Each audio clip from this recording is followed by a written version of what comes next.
La carta de Pablo a los Romanos es una de las cosas más extensas e importantes que fueron escritas por el hombre anteriormente conocido como Saulo de Tarso. Él fue un rabí judío que pertenecía a un grupo conocido como los fariseos. Él era apasionado y devoto de la Torá de Moisés y de las tradiciones de Israel, y veía a Jesús y a sus seguidores como una amenaza. Pero después tuvo un encuentro radical con el Jesús resucitado, quien lo comisionó como un apóstol, como un representante oficial al mundo de los no judíos, que en la Biblia se conoce como el pueblo gentil. Así que empezó a identificarse con su nombre romano, Pablo. Viajó alrededor del antiguo imperio romano contándole a la gente acerca de Jesús, el Rey resucitado.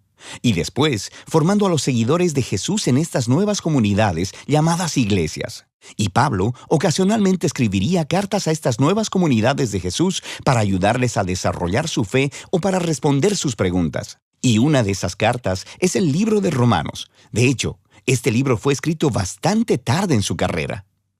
Sabemos por el libro de Hechos que la iglesia en Roma ya había existido por algún tiempo y que estaba formada por seguidores de Jesús, tanto judíos como no judíos. Pero en algún momento el emperador romano Claudio había expulsado a todos los judíos de Roma. Y después de aproximadamente 5 años, a todos estos judíos, incluyendo a los judíos seguidores de Jesús, les fue permitido regresar. Y cuando regresaron, encontraron una iglesia que se había hecho muy no judía en costumbres y prácticas. Así que esto creó mucha tensión. Así que para los días de Pablo, la iglesia en Roma estaba dividida. La gente no se ponía de acuerdo acerca de cómo seguir a Jesús. Estaban debatiendo acerca de si los cristianos no judíos deberían celebrar el día de reposo, comer kosher o ser circuncidados. Así que Pablo escribió esta carta para lograr varias cosas. Él quería que esta iglesia dividida se unificara. Y con fines prácticos, él esperaba que la iglesia en Roma pudiera convertirse en una base para extender su misión más hacia el occidente, hasta llegar a España. Así que estas circunstancias fueron las que motivaron a Pablo a escribir su explicación más completa del Evangelio, las buenas nuevas que él anunciaba acerca de la vida, muerte y resurrección de Jesús. La carta está diseñada para tener 4 movimientos principales, pero está unificada como una larga exploración del Evangelio. El Evangelio, dice Pablo, primero que nada revela la justicia de Dios, y luego también crea una nueva humanidad, la cual cumple una promesa de Dios a Israel. Así que este Evangelio es lo que unificará a la iglesia. En este video solo exploraremos las ideas de los capítulos 1 al 4. Así que Pablo empieza presentándose a sí mismo como un apóstol llamado por Dios para dar a conocer el Evangelio de Jesús, quien es el Mesías de Israel, que fue levantado de los muertos como el Hijo de Dios, Rey de las naciones. Y Jesús ahora llama a toda la humanidad a colocarse bajo su gobierno de amor. Y Pablo dice que esta buena nueva sobre el Rey Jesús es, primeramente, poder de Dios para salvar a las personas que confían en Él. Y en segundo lugar, revela la justicia de Dios. Ahora, justicia es una palabra del Antiguo Testamento llena de significado para Pablo. Describe el carácter de Dios, que Él siempre hace justicia, lo que es recto y lo que es bueno, pero también que Él es fiel y justo para cumplir sus promesas. Y Pablo dice que la historia de Jesús muestra cómo Dios ha hecho ambas cosas. ¿Cómo? Bueno, primeramente hace un creativo recuento de los capítulos 3 al 11 del Génesis. Él muestra cómo todo el mundo gentil, todas las naciones, están atrapadas en una espiral de pecado y egoísmo. El corazón y la mente humana están quebrantados, dice Pablo. Le hemos dado la espalda a Dios para abrazar la idolatría, que quiere decir buscar significado en las cosas creadas y entregar nuestra lealtad a esas cosas y no a Dios. Esto resulta en una distorsión de nuestra humanidad y en comportamientos destructivos. Y lo que queda es una humanidad culpable delante de un Dios justo y recto. A lo que el pueblo de Israel podría decir, bueno, entonces es algo bueno que Dios escogiera a nuestro pueblo de entre las naciones. Él nos salvó de la esclavitud en Egipto, nos dio las leyes de la Torá y en ellas el día de reposo y el comer kosher y la circuncisión. Y todas estas leyes nos muestran la manera de vivir como el pueblo santo de Dios. Pero no tan rápido, dice Pablo. Él también les recuerda la historia de la Torá y del resto del Antiguo Testamento, el cual demuestra que Israel era tan pecaminoso, idólatra y moralmente quebrantado como el resto de la humanidad. De hecho, Israel es todavía más culpable que los gentiles, dice Pablo, porque ellos tienen la Torá y deberían saber cómo son las cosas. Así que, concluye Pablo, toda la humanidad, gentiles e israelitas, están desesperanzadamente atrapados y son culpables delante de Dios. Pero esa no es la última palabra.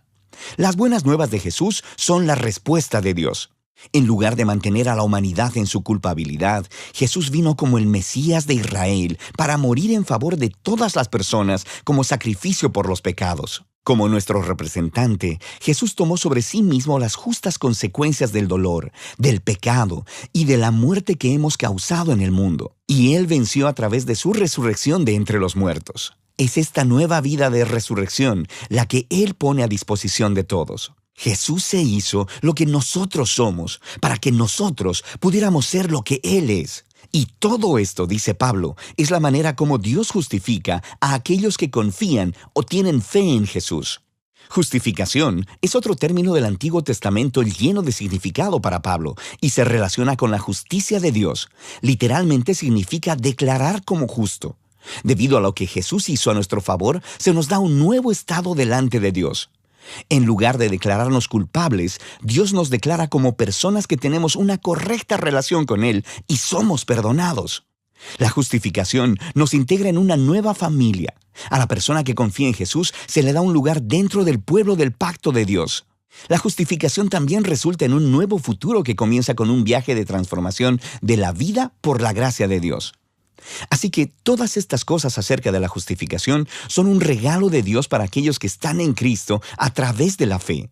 Y esto lleva a que Pablo, en el capítulo 4, explore las enormes implicaciones que todo esto tiene respecto de quién puede ser parte de la familia del pacto de Dios. Él regresa a la historia de Abraham en Génesis 15. Antes de que cualquiera de las leyes de la Torá les fuesen dadas a Israel, Abraham fue justificado o declarado justo delante de Dios. ¿Cómo? Bueno, Dios prometió que Abraham se convertiría en el padre de una gran familia multiétnica que recibiría la bendición de Dios. Pero él y su esposa Sara eran muy viejos y nunca habían podido tener hijos. Pero aún así, Abraham tuvo una fe radical y confió en la promesa de Dios. Así que Dios lo declaró como justo. Así que Pablo dice que ahora Abraham se ha convertido en el padre de la nueva familia del pacto de Dios y que esta familia se está esparciendo por todo el mundo. Está formada por los judíos y los gentiles que tienen esa misma clase de fe y confianza en aquel que cumplió la promesa de Dios a Abraham, Jesús el Mesías. Así que hagamos una pausa y resumamos las ideas principales de Pablo aquí en los capítulos del 1 al 4, porque estas son el fundamento para entender el resto de la carta. Toda la humanidad está sin esperanza, atrapada en pecado y necesita ser rescatada. Sin embargo, este rescate no sucederá porque ellos intenten obedecer las leyes de la Torá. En lugar de eso, el carácter justo de Dios le ha movido a rescatar al mundo a través de la muerte y resurrección de Jesús, de modo que Él pudiera crear esa familia multiétnica de Abraham basada en la fe como su nuevo pueblo del pacto. Así que Pablo va a mostrar cómo esta nueva familia es parte de algo mucho, mucho más grande y que los llama a una manera completamente nueva de vivir juntos. Pero todo ello estará basado en estas ideas centrales exploradas en los capítulos del 1 al 4 de la carta de Pablo a los Romanos.